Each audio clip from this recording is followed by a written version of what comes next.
This is a quick walkthrough on how to perform a vehicle search using AcuSearch. First, make sure your recorder is set to AcuTrack AcuSearch mode. This ensures it's collecting all the metadata from any cameras that have human or vehicle detection turned on. From the NVR Live view, click the AcuSearch icon. Next, draw a box around the object or area you want to search, then click OK.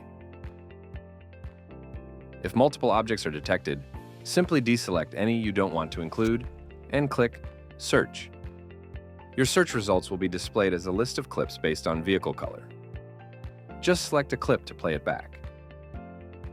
You can also select other objects and run additional searches as needed. AcuSearch automatically scans all channels on the NVR that have vehicle analytics enabled, making it easy to locate the desired footage.